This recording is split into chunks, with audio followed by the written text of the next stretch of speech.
Everyone, ओम नमः शिवाय and welcome back to the channel. I hope कि आप सभी ठीक होंगे और अपना भी ध्यान रख रहे होंगे। और आप में से काफ़ी सभी बच्चों का तो एग्ज़ाम हो चुका होगा, मेरा भी एग्ज़ाम हो चुका है।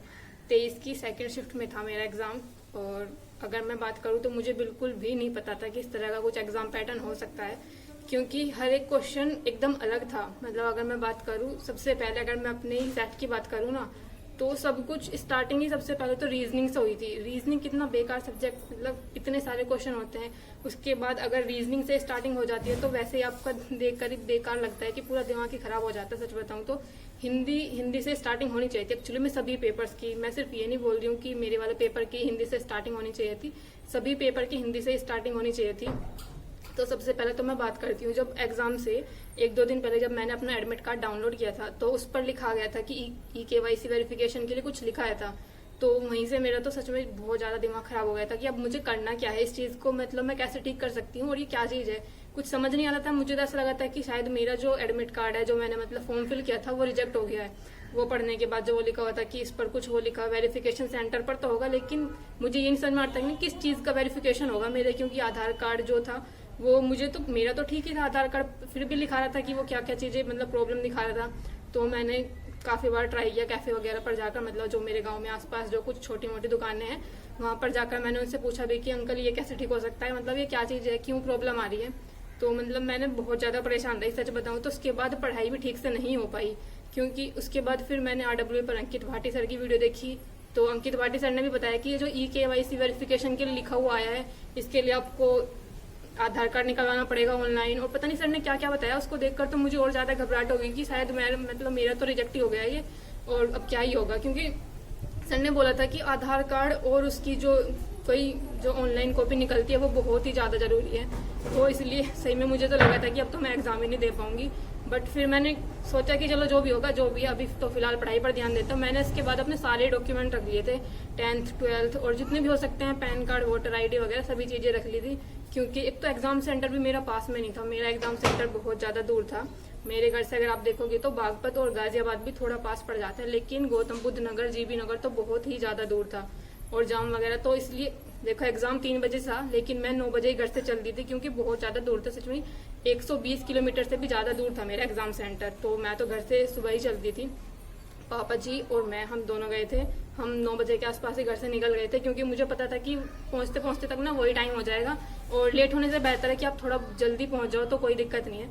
इसलिए हम जल्दी निकल गए थे 9 बजे के आसपास। और मेरा था सेकंड शिफ्ट में, 23 की सेकंड शिफ्ट में।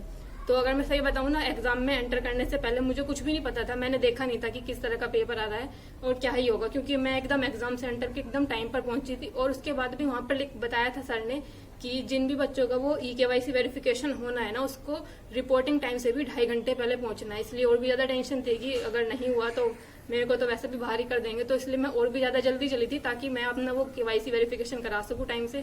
तो इसलिए मैं बहुत ही जल्दी चल दिए थे, मुझे लगता है, क्योंकि 3 बजे का हमारा पेपर था, 9 बजे हम चले थे। लेकिन बहुत ज्यादा भीड़ भाड़ थी, इसलिए हम टाइम पर ही पहुंचे थे एग्जैक्ट। और जाते ही मैंने एंट्री कर ली थी अपनी।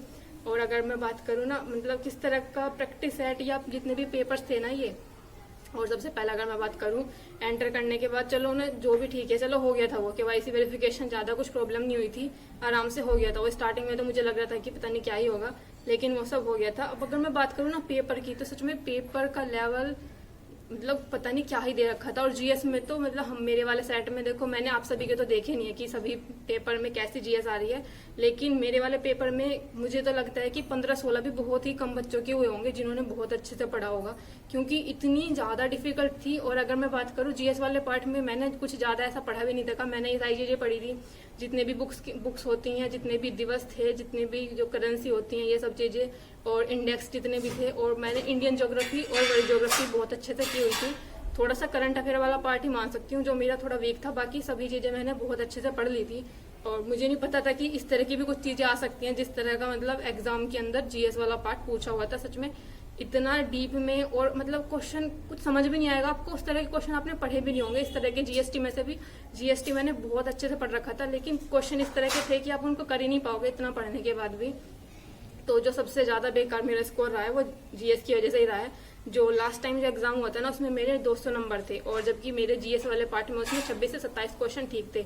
लेकिन इस वाले जीएस के पार्ट में जो अभी जो री एग्जाम हुआ है इसमें बहुत ही कम स्कोर हुआ है जीएस की वजह से। स्पेशली सारा काम इसमें ना जीएस ने खराब किया है। एक्चुअली में अगर मैं बात करूँ तो मेरा जीएस वाला पार्ट इतना ज्यादा बेकार गया है, मुझे एक बार को लगा भी नहीं था। मुझे ऐसा लग रहा था चलो ज्यादा से ज्यादा अगर डिफिकल्ट भी आएगी जीएस तो एटलीस्ट हम 18-19 क्वेश्चन तो कर ही सकते हैं ना, अगर डिफिकल्टी भी आएगी, क्योंकि यूपीजी के भी होती है, सबसे एक एक क्वेश्चन भी पूछा जाता है ना। अगर सभी सब्जेक्ट मतलब जो जितना भी पार्ट था, जो इम्पोर्टेंट पार्ट था, अगर सभी से एक एक क्वेश्चन भी आता तो भी एकदम 19 से 20 क्वेश्चन हो जाने चाहिए थे। लेकिन बट वो क्वेश्चन इस तरह के थे तो 23 की शिफ्ट वालों को ना ही तो कुछ अंदाजा था कि किस तरह का पेपर आएगा। पेपर का पैटर्न एकदम बदला हुआ है और रीजनिंग से आप स्टार्ट कर रहे हो, रीजनिंग के बाद मैथ और इस तरह की चीजें थी। मेरे वाले पार्ट में जो मेरा पेपर था, हिंदी सबसे लास्ट में थी उसमें। तो अभी देख लेते हैं स्कोर तो सच में बहुत ही ज्यादा बेकार है, जिसकी मुझे तो कोई उम्मीद नहीं है कि मुझे फिजिकल की तैयारी करनी भी चाहिए नहीं करनी चाहिए। तो सबसे पहले बात करते हैं हिंदी की, देख लेते हैं। देखो सबसे पहले ये देखो क्वेश्चन नंबर 114 से स्टार्ट हो रही है मेरी हिंदी और 118 तक क्वेश्चन लिखे हुए हैं गद्यांश के जो है। तो गद्यांश मतलब गद्यांश लिखा हुआ है, लेकिन ये पद था मेरे में रानी लक्ष्मीबाई जी वाला पद था, ये हो गया था। मैं कुछ आपको क्वेश्चन बता देती हूँ जो मेरे गलत हुए हैं। हिंदी के अंदर मेरा पहला जो क्वेश्चन गलत हुआ है वो था खूब लड़ी मर्दानी वह तो झांसी वाली रानी थी। ये जो वाला शब्द, ये जो अर्थ है ना, सर ने बताया कि इसका वीरांगना होना चाहिए था। मर्दानी शब्द का अर्थ मैंने लगाया था पुरुषों जैसी, तो ये वाला क्वेश्चन गलत हुआ है मेरा। हालांकि जो ये जो पोयम आई हुई थी ये मैंने पढ़ी हुई है, आई थिंक आप सभी ने भी पढ़ी होगी जिन्होंने यूपी बोर्ड से किया है, तो कहीं ना कहीं आपने पढ़ी होगी सुभद्रा कुमारी चौहान जी की। इनकी जितनी भी कविताएं हुए हैं ये देशभक्ति से रिलेटेड ज्यादा थी, तो इसलिए ये पद्यांश मुझे ठीक लगा। इन कंपैरिजन अगर गद्यांश आता तो ज्यादा प्रॉब्लम हो जाती, क्योंकि उसमें शीर्षक निकालना और क्वेश्चन ढूंढना ज्यादा मुश्किल होता है। इसमें फिर भी आसान रहा है मेरा। ये वाला क्वेश्चन ही गलत हुआ है, इसमें मर्दानी शब्द का क्या अर्थ था। और इसके अंदर जो गलत हुआ है, एक था ये पूछा हुआ था कि साहित्य अकादमी पुरस्कार किसे दिया गया था 1987 में, ये वाला क्वेश्चन भी गलत हुआ है। एक था कृताकृत में कौन सा समास है, ये वाला क्वेश्चन भी मेरा गलत हुआ है, क्योंकि मैंने इसमें लगाया था अवयवी भाव और सर ने बताया इसमें कर्मधारी होना चाहिए था। वैसे कृताकृत में मुझे तो लगा था कि द्वंद्व समास होना चाहिए था, लेकिन द्वंद्व का कोई ऑप्शन ही नहीं था। और एक क्वेश्चन था कि माह फागुन में पड़ने वाली बारिश को क्या कहते हैं, ये वाला क्वेश्चन भी गलत हुआ है। और चीफ की दावत कहानी के रचनाकार कौन है, ये क्वेश्चन भी मेरा गलत हुआ है। और एक कांति क्लांति शब्द का सही अर्थ क्या होता है, ये वाला क्वेश्चन भी मेरा गलत हुआ है। और एक था कि वह लाचार है क्योंकि वह अंधा है, इसमें कौन सा अवयव है, ये वाला क्वेश्चन भी गलत हुआ है। हिंदी में अगर मैं टोटल बात करूँ तो मेरे 7 क्वेश्चन गलत हुए हैं, जबकि मॉक टेस्ट में काफी अच्छा स्कोर जा रहा था मेरा हिंदी के अंदर। हिंदी के जो मैंने मिनी मॉक टेस्ट भी लगाए थे उसमें 35-36 तक भी आया है 1-2 बार तो स्कोर, बाकी 33 के आसपास 32-33 तो रहता ही था हमेशा। लेकिन यहाँ पर जो पेपर की बात करूँ इसमें 7 क्वेश्चन गलत हुए हैं और 30 क्वेश्चन ठीक हुए हैं हिंदी की। सबसे लास्ट में मैंने हिंदी दी और सबसे अगर स्टार्टिंग में बात करूँ तो सबसे स्टार्टिंग में रीजनिंग वाला पार्ट था। अगर आप देखोगे तो देखो इस तरह के जो क्वेश्चन थे रीजनिंग के, सबसे पहले रीजनिंग का पार्ट था सबसे शुरू में। तो रीजनिंग के अंदर यही तो क्वेश्चन थे। कुछ क्वेश्चन मेरे बहुत मिस्टेक हुई है गोला लगाने में। सच में सबसे ज्यादा दिक्कत ना जब होती है जब आपको सब कुछ आता है फिर भी आप गोला भरते टाइम उसमें चीजों में गलती कर देते हो। तो मेरे काफी सारे क्वेश्चन गलत हुए हैं रीजनिंग के अंदर भी और जीएस के अंदर भी, जहां पर मतलब इतनी जल्दी थी ना मुझे करने की कि मुझे टाइम से कंप्लीट करना है, क्योंकि पिछली बार भी ना मेरे बहुत सारे क्वेश्चन रह गए थे कम टाइम की वजह से। और जैसे अलग से बोला गया था कि सभी को 5-5 मिनट एक्स्ट्रा मिलेंगे, हमें नहीं मिले थे। 3 बजे हमारा पूरा पेपर हमें 3 बजे मिला था, उसके बाद हमने स्टार्ट किया था। और उसके बाद हमें सर ने जो पेपर आया था ना वो पूरा जैसे पैक था, वो थोड़ा पन्नी वाली में पैक था, इस बार कागज वाले उसमें पैक नहीं था। सर ने हमें पूरा दिखाया कि देखो पैक है ये सभी, और हम 1-2 बच्चों के सिग्नेचर वगैरह कराए थे जिससे कि प्रूफ हो सके कि हाँ बच्चों ने इसको मतलब बताया है कि ये चीज पैक थी एकदम, कहीं से भी खुला हुआ नहीं था, किसी भी पेपर की सील नहीं खुली हुई थी। तो इस तरह से थोड़ा सा टाइम उसमें लग गया था। हमें एकदम एग्जैक्ट 3 बजे पेपर मिला था, हमें कोई भी 5 मिनट एक्स्ट्रा नहीं मिली है, ना तो पहले मिली थी ना ही एग्जाम के बाद। और ज्यादा बहस कोई कर नहीं सकता था। अगर मैं बात करूँ क्योंकि हमारे रूम के अंदर सिर्फ 4-5 हम बच्चे थे, आई थिंक 8 थे, 8 बच्चे आए हुए थे। बहुत बच्चों ने एग्जाम छोड़ा है, मुझे एक्चुअली में समझ नहीं आया कि बच्चे क्यों एग्जाम छोड़ रहे हैं इतना ज्यादा, क्योंकि आई थिंक 30 सीट थी, 30 सीट के अंदर हम सिर्फ 8 बच्चे थे, या तो 7 थे 8 थे, एग्जैक्टली मुझे ध्यान नहीं है कितने बच्चे थे हम, लेकिन इतने ही थे पूरे रूम के अंदर। इतने बड़े रूम के अंदर 2 टीचर्स थे और हम 7-8 बच्चे थे। तो इसके बाद रीजनिंग से स्टार्ट हुआ था, फिर हिंदी। सबसे पहले मैंने हिंदी वाला पार्ट ही किया था, हिंदी करने के बाद रीजनिंग करना स्टार्ट की। रीजनिंग में कई क्वेश्चन तो मेरे ऐसे गलत हुए, मैंने यहाँ पर एकदम ठीक टिक लगाया हुआ है, लेकिन वहां पर गोला भरते हुए ना उसमें गलती कर दिया मैंने। तो सबसे बड़ी मतलब गुस्सा ना इसी चीज पर आता है जब आपको आते हुए क्वेश्चन भी गलत कर देते हो ना जल्दी से। एक तो इतनी ज़्यादा हड़बड़ाहट हो जाती है ना, अगर आपकी 2 मिनट भी अगर एक्स्ट्रा इधर लग जाती है ना तो कितनी टेंशन हो जाती है। इसलिए हमें जब पेपर मिला था ना पूरा टाइम से, तो उस टाइम पर ही ऐसा लगा था कि हमें तो 5 मिनट हमारी वैसे ही चली गई है, क्योंकि हमें 5 मिनट एक्स्ट्रा मिली ही नहीं थी। तो सबसे पहले इसमें रीजनिंग वाला पार्ट था, फिर मैंने हिंदी कंप्लीट करने के बाद स्टार्ट की थी अपनी रीजनिंग वाला पार्ट करना, क्योंकि मैं जीएस को भी नहीं कर सकती थी तुरंत उसके बाद, क्योंकि एक पार्ट ऐसा करना चाहिए था जिसमें या तो मैथ या रीजनिंग हो, क्योंकि पूरा सॉल्व करना होता है। अगर लास्ट के लिए छोड़ देते ना रीजनिंग को तो शायद हम दोबारा में टाइम भी नहीं मिल पाता रीजनिंग को करने का, इसलिए मैंने इसके बाद रीजनिंग की थी। तो कुछ इस तरह के क्वेश्चन थे रीजनिंग के अंदर, ये कर रखे हैं मैंने, यहीं पर ही सोल्व कर लिए थे। एक तो रीजनिंग और मैथ में पता पहले रीजनिंग दे रखी थी, फिर बीच में मैथ आ गया और फिर जीएस आ गई, फिर दोबारा मैथ और रीजनिंग वाला पार्ट आ गया। तो ये वाली चीज भी सबसे ज्यादा प्रॉब्लम कर रही थी मुझे कि बार बार कहीं से भी कुछ भी आ जा रहा है। बस हिंदी को मान सकती हूँ मैं, जो सबसे लास्ट में थी हिंदी, जिसके बीच में हिंदी के बीच में कोई ना तो मैथ का क्वेश्चन था, ना ही रीजनिंग का, ना ही जीएस का। लेकिन जीएस वाला पार्ट, रीजनिंग वाला पार्ट और मैथ वाला पार्ट तीनों आपस में मिक्स किए हुए थे ना, समझ नहीं आ रहा था कि कभी भी कहीं से भी कोई सा भी क्वेश्चन स्टार्ट हो जा रहा था। 4-5 क्वेश्चन रीजनिंग के रख दिए, उसके बाद मैथ्स के रख दिए, फिर जीएस के रख दिए, फिर से मैथ और रीजनिंग आ गए, इस तरह के क्वेश्चन थे। इसके बाद तो मैं रीजनिंग वाले पार्ट से मैंने करना स्टार्ट कर दिया था और फिर मैं लगातार करती गई थी जो भी क्वेश्चन आ रहे थे, क्योंकि बार बार हम अगर ज्यादा आगे पीछे करते हैं ना तो फिर ध्यान नहीं रहता कि कौन से वाले पार्ट के क्वेश्चन हम कर चुके हैं और कौन से रह चुके हैं। तो इसलिए रीजनिंग से मैंने स्टार्ट करने के बाद मैं करती चली गई थी। रीजनिंग के कुछ क्वेश्चन तो ठीक थे, लेकिन कुछ क्वेश्चन ना बहुत ज्यादा अटकाने वाले भी थे। और सबसे बड़ी बात जो मुझे लगी है कि मैथ के इतने ज्यादा क्वेश्चन थे, 20 से भी ज्यादा क्वेश्चन थे, आई थिंक 25, 26 या 27। एक्चुअली में मैंने पूरा गिना भी नहीं है कितने थे, लेकिन इतने के आसपास ही क्वेश्चन थे मैथ के। एक बार तो मुझे ऐसा लग रहा था मैथ और रीजनिंग वाला पार्ट कर रही थी जिस टाइम पर मैं, कि ये खत्म ही क्यों नहीं हो रहा है, मतलब 19 से 20 से भी ज्यादा क्वेश्चन है क्या। ये करते हुए मुझे लग रहा था कि शायद ज्यादा क्वेश्चन है। ये तो घर आकर मैंने तब गिने थे, तब पता चला। एक्चुअली में वहां तो इतना टाइम ही नहीं था कि वहां पर आप गिन पाओ कितने क्वेश्चन आपने अटेम्प्ट किए हैं, कितने नहीं किए हैं, कुछ भी नहीं पता था मुझे। मैंने जो 119 क्वेश्चन अटेम्प्ट किए थे मैंने बाद में गिने थे अपने, जब मेरा पूरा पेपर हो गया था, मैंने सबमिट कर दिया था, सर ने ले लिया था, तब मैंने अपने पेपर क्वेश्चन गिने थे कि मैंने कितने किए हैं। क्योंकि घर से मैं टारगेट बनाकर गई थी कि एटलीस्ट मैं 130 क्वेश्चन तो मुझे अटेम्प्ट करने ही है, लेकिन वहां पर जाकर टाइम इतना कम पड़ जाता है ना। 119 ही क्वेश्चन अटेम्प्ट हुए थे मेरे, क्योंकि बीच में कुछ ना कुछ होता रहता है। बीच में वो आपका फोटो लेने के लिए आते हैं, बीच में सिग्नेचर वगैरह कराते हैं, बहुत सारी चीजें होती हैं बीच में, तो टाइम कहीं ना कहीं कम पड़ता ही है। और ऊपर से इतने सारे अगर मैथ और रीजनिंग का पार्ट इतना ज्यादा होगा तो ऑब्वियसली सी बात है कि टाइम तो ज्यादा लगेगा इन सभी के अंदर, क्योंकि अगर आप जितना भी क्वेश्चन सोल्व करते हो सबके अंदर टाइम लगता जा रहा था। ये थे कुछ मैथ। इसके बाद यहाँ पर भी मैथ ही है, यहाँ पर भी मैथ वाला पार्ट ही है, ये भी मैथ वाला पार्ट ही है। देखो यहाँ से मैथ है यहाँ पर, इसके बाद यहाँ पर जीएस वाला पार्ट दे रखा है, देखो कुछ इस तरह के हैं। ये मैथ वाला पार्ट है, फिर नीचे जीएस वाला पार्ट है, और ये सब जीएस वाला पार्ट है। जीएस को देखकर सच में बहुत ही ज्यादा दिमाग खराब हुआ है। मुझे नहीं पता कि नॉर्मलाइजेशन का कुछ फायदा होगा या नहीं होगा या क्या ही होगा। स्पेशली 23 की फर्स्ट और सेकंड शिफ्ट वालों को तो होना ही चाहिए, वैसे तो सभी को होना चाहिए भाई, जिसकी भी जिस तरह की शिफ्ट थी। पर मुझे ये नहीं पता कि एक्चुअली में इसमें कौन सा मेथड लगता है, क्योंकि नॉर्मलाइजेशन के भी अलग अलग मेथड होते हैं। एक एवरेज मेथड से करते हैं या अलग अलग तरीके से करते हैं, तो पता नहीं इसमें क्या ही करेंगे। लेकिन सही में बहुत ज्यादा बेकार था जीएस वाला पार्ट तो, मतलब देखोगे ना मेरा खाली सा ही पड़ा है ऑलमोस्ट जीएस वाला पार्ट। ये देखो कुछ समझ नहीं आ रहा था क्या करूं, क्योंकि कुछ पता ही नहीं चल रहा था जीएस में करना ही क्या है मुझे। सारे क्वेश्चन ऐसे ही थे मेरे ऑलमोस्ट, बहुत ही कम क्वेश्चन थे जो मुझे आ रहे थे जीएस के अंदर। देखो जीएस यहाँ पर खत्म हो रही है, यहाँ पर जीएस वाला पार्ट खत्म हो रहा है, और इसके बाद यहाँ से स्टार्ट हो गई फिर से रीजनिंग। यहाँ रीजनिंग के क्वेश्चन आ गए, रीजनिंग के बाद बीच में ही मैथ डाल रखा है बीच के अंदर ही, और ये सभी रीजनिंग है। यहाँ पर 1-2 मैथ के क्वेश्चन है, इसके बाद मैथ ही था, और फिर इसके बाद स्टार्ट हो गई थी हिंदी वाला पार्ट। तो इस तरह ये थे कुछ मैथ वाले क्वेश्चन, यहाँ 38 से स्टार्ट हो रहे थे। स्टार्टिंग में ये वाला जो क्वेश्चन था ना, ये मैंने स्किप कर दिया था कि इन क्वेश्चंस को मैं बाद में करूंगी, क्योंकि ये तो था, एक तो सीआई वाला क्वेश्चन था, ये वैसे ही मुझे सीआई थोड़ा डिफिकल्ट लगता है, लेकिन बाद में इसके लिए कुछ टाइम ही नहीं बचा इसको करने के लिए। और एक ये वाला क्वेश्चन, क्योंकि स्टार्टिंग में जब मैंने स्टार्ट किया था ना ये करना, इसका आंसर आया नहीं था, ये सब बाकी हो गए थे।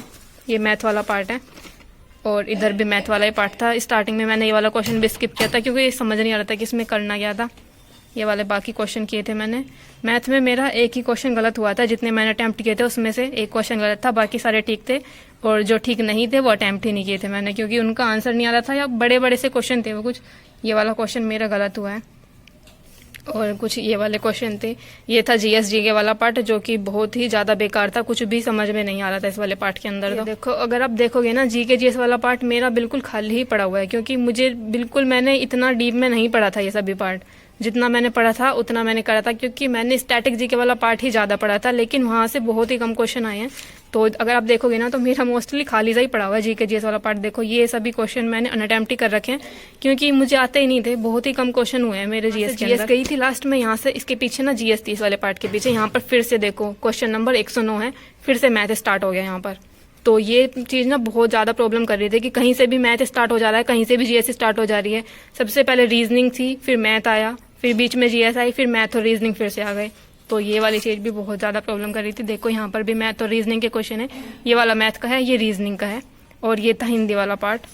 ये जो मैंने स्टार्टिंग में की थी हिंदी वाला पार्ट, ये सभी ठीक है। ये वाला गलत है मेरा क्वेश्चन। और बाकी ये था कुछ जो इधर वाले क्वेश्चन थे। इस तरह का ही था कुछ एग्जाम पैटर्न, जो कि एकदम बदला हुआ था। और स्पेशली अगर मैं बात करूँ ना, तो मुझे मिसलेनियस क्वेश्चन करना बिल्कुल भी अच्छा नहीं लगता है, क्योंकि जो लास्ट RWA का मॉक टेस्ट था ना, वो भी इस तरह का ही था, मिसलेनियस, कहीं से भी कोई सा भी क्वेश्चन रख रखा था। इसलिए मैंने वो वाला भी अटेम्प्ट ही नहीं किया था। लेकिन मुझे नहीं पता था कि एग्जाम ऐसा ही आना है, मिसलेनियस टाइप के क्वेश्चन आने हैं। तो इसलिए भी थोड़ी सी, मतलब स्टार्टिंग में जब आप कोई चीज देखते हो ना, आपको नहीं पता होता कि इस तरह का कुछ आ सकता है, एकदम अलग ही पैटर्न आएगा। जो भी चीजें आपने पढ़ी थी, यूपीजी के वाला पार्ट क्यों नहीं पूछा इन्होंने, कुछ भी नहीं है। मेंटल एप्टीट्यूड क्यों नहीं पूछा इन्होंने। और बाकी जितना भी स्टैटिक जी के वाला पार्ट था, इंडियन ज्योग्राफी थी, जितने भी नदियों से क्वेश्चन बन सकते थे, पहाड़ों से, पठारों से, नदी का सिस्टम जितना भी था, हर एक छोटी से छोटी नदी मैंने याद की थी कि कौन सी नदी कहाँ से निकलती है, कौन सा अन्न कहाँ पर ज्यादा होता है, कौन सी चीज कहाँ की फेमस है, जितने भी इंडिया के स्टेट हैं, किस चीज का क्या चीज फेमस है। इंडियन ज्योग्राफी और वर्ल्ड ज्योग्राफी काफी अच्छे से पढ़ रखी थी। बाकी यूपीजी का वाला पार्ट भी अच्छे से पढ़ रखा था, क्योंकि लास्ट वाले पेपर में अच्छे खासे क्वेश्चन आए थे, 2-3 क्वेश्चन थे शायद यूपीजी के से भी, और भी बहुत सारी चीज थी। और पुलिस प्रणाली के बारे में इतना सब कुछ पढ़ा, मेंटल एप्टीट्यूड के बारे में इतनी क्लासेस ली थी मैंने लास्ट टाइम पर। अगर मैं बात करूं, जो उत्कर्ष पर सर पढ़ाते हैं, उत्कर्ष क्लासेस नहीं, सॉरी, जो रवि पी तिवारी सर पढ़ाते हैं, उनकी मैंने इतनी सारी क्लासेस ली थी, पुलिस सिस्टम की, मेंटल एप्टीट्यूड की, बहुत सारी क्लासेस ली थी। लेकिन उसमें से एक भी क्वेश्चन नहीं आया था हमारी वाली शिफ्ट में। और जीके जीएस वाला पार्ट सबसे ही ज्यादा बेकार रहा है। तो फिलहाल तो बात कर लेते हैं कि कितने क्वेश्चन ठीक हुए, कितने क्वेश्चन नहीं हुए हैं। मैंने 119 क्वेश्चन अटेम्प्ट किए थे, और बाहर आने के बाद मुझे इतना तो मैं श्योर थी कि मेरे 105 से 106 क्वेश्चन तो ठीक होने ही चाहिए, क्योंकि मैंने फालतू अटेम्प्ट ही नहीं किए थे।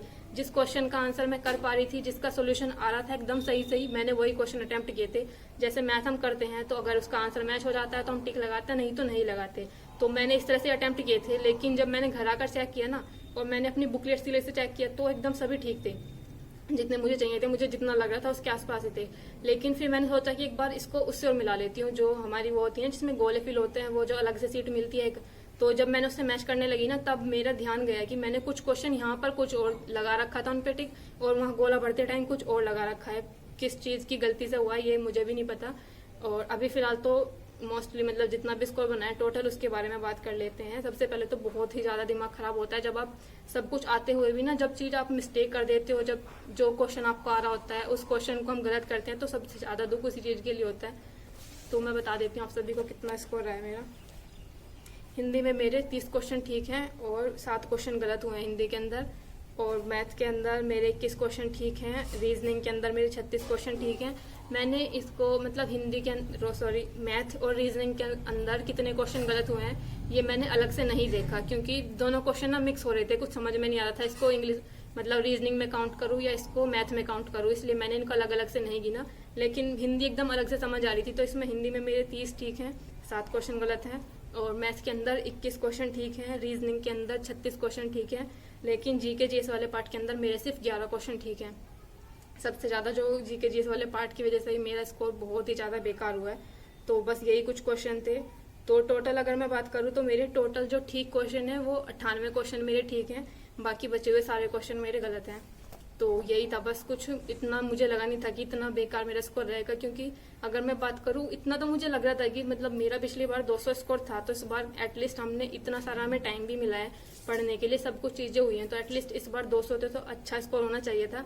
लेकिन कहीं ना कहीं जीके जीएस वाला पार्ट ही इतना ज्यादा बेकार पूछ रखा था। आप खुद ही देखो, जिस पिछले वाले जीके जीएस में मेरे 26-27 क्वेश्चन आए थे और इस बार मैं सिर्फ 11 ही क्वेश्चन कर पाई हूँ, तो कहाँ ही स्कोर जाएगा, कितनी भी मेहनत कर लो, क्योंकि कोई भी पार्ट हम स्किप नहीं कर सकते हैं। तो जीके जीएस वाले पार्ट की वजह से बहुत ही ज़्यादा मेरा स्कोर बेकार हो गया है। मतलब मैंने इतना, मुझे लगा भी नहीं था कि इतना कम कभी जीके जीएस में मैं कर सकती हूँ। मतलब 36-37 क्वेश्चन के अंदर से सिर्फ आप 11 ही क्वेश्चन कर पा रहे हो, तो फिर क्या ही स्कोर बन पाएगा आप सभी का। और बाकी नॉर्मलाइजेशन का मुझे नहीं पता कि ज़्यादा क्या फ़र्क पड़ेगा नॉर्मलाइजेशन से या नहीं पड़ेगा, लेकिन ऐसा लगता है कि बहुत ही ज़्यादा मेहनत की थी और लास्ट टाइम पर आकर सब बेकार कर दिया। तो बस यही था। 98 क्वेश्चन मेरे ठीक हुए हैं और बाकी जो 21 क्वेश्चन है गलत है। काट पीट का घटाने हटाने के बाद मेरे 185.5 बैठ रहे थे और मैं इसको 2-3 बार चेक कर चुकी हूँ। ना ही इससे एक भी कम नंबर बैठ रहा है, ना ही इससे ज़्यादा। 185.5 ही मेरा स्कोर बैठ रहा है। तो बस यही था और मुझे नहीं पता कि नॉर्मलाइजेशन के अंदर कुछ बेनिफिट होगा या नहीं होगा, लेकिन जीएस की बात करूँ ना, अगर ये थोड़ी ठीक आती ना, एटलीस्ट 20 क्वेश्चन तक भी, 18, 19 या 20 क्वेश्चन तक भी अगर मुझे आते तो कहीं ना कहीं स्कोर ठीक बैठ सकता था। बट क्वेश्चन ही ऐसे थे कि मैं कहीं से भी, अगर मैंने कितना भी ज़्यादा पढ़ा होता ना, मुझे नहीं लगता कि मैं ये वाले क्वेश्चन कर पाती, जिस तरह से, मतलब जिस तरह के क्वेश्चन आए हुए थे। बाकी आप सभी का क्या स्कोर है बता देना, क्योंकि मोस्टली आप सभी का भी इसी के आसपास ही है स्कोर, क्योंकि कुछ बच्चों का बहुत ही अच्छा स्कोर है। कमेंट भी आए थे उन सभी के कि उनका स्कोर इतना अच्छा हुआ है। तो देखो, मैंने भी जितनी मैं कर सकती थी मैंने अपनी तरफ से उतनी मेहनत की थी।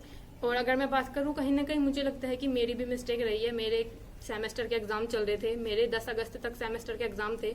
उसके तुरंत बाद मेरी टीचिंग स्टार्ट हो गई थी और फिर मैंने सोचा था कि टीचिंग के अभी थोड़े दिन बाद छुट्टी ले लेती हूँ, लेकिन इतनी जल्दी जल्दी भी आपको छुट्टियां नहीं मिलती हैं कि अभी आपने 10 अगस्त तक मेरे एग्जाम चल रहे थे सेमेस्टर के, तब छुट्टियां ली थी। उसके तुरंत बाद में फिर से छुट्टियां ले लेती, तो इतनी ज़्यादा छुट्टियां नहीं मिलती हैं। इसलिए मैंने 20 अगस्त से अपनी छुट्टियां ली थी, जो कि थी 23 अगस्त तक, क्योंकि 23 को मेरा सेकंड शिफ्ट मेरा एग्जाम हो जाता। तो मैंने 20 से 23 अगस्त तक अपनी छुट्टियां ली थी, तो इतनी ही छुट्टियां मिल पाती हैं। बाकी मेरा बीच में थोड़े से कॉलेज के एग्जाम पड़ गए थे और थोड़ी सी मेरी टीचिंग वगैरह चलती थी। इसकी वजह से भी शायद मेरा जीके जीएस वाला पार्ट रिवीजन नहीं हो पाया, क्योंकि 10 से 11 दिनों के अंदर आप कितना ही रिवीजन करोगे। 4 सब्जेक्ट थे मेरे, चारों को मैंने बहुत अच्छे से पढ़ा था। इन 4, मतलब जितने भी मेरे पास दिन बचे थे, 10 अगस्त तक अपने एग्जाम खत्म किए। उसके बाद मैंने अपनी सारे सब्जेक्ट कवर किए थे, अच्छे से पढ़ भी लिए थे। जीके जीएस वाला पार्ट शायद इतना अच्छे से ना पढ़ पाई होंगी, लेकिन जिन्होंने पढ़ाया उनका भी स्कोर इसके आसपास ही है। 13 या 14 क्वेश्चन होगा शायद उनका। तो यही था, क्योंकि बहुत अच्छे से बहुत ज़्यादा मेहनत की थी इस वाले एग्जाम के लिए। मुझे लग भी रहा था कि पिछले वाले से तो एटलीस्ट ठीक ही आएंगे, क्योंकि मॉक टेस्ट में भी स्कोर ठीक आ रहा था। ऐसा नहीं था कि मॉक टेस्ट के अंदर मेरा स्कोर बहुत ही कम आ रहा था, क्योंकि मॉक टेस्ट के अंदर आई थिंक मेरा स्कोर, जो एवरेज की बात करूं तो 220 के आसपास मेरा एवरेज स्कोर था मॉक टेस्ट के अंदर। लेकिन जो रियल एग्जाम था उसके अंदर यही है स्कोर रहा है, ना ही तो इससे कोई कम है ना ही इससे कोई ज़्यादा है। तो बस यही स्कोर रहा है। आप सभी का जो भी स्कोर हो कमेंट कर देना। मिलते हैं नेक्स्ट वीडियो में, तब तक के लिए बाय बाय।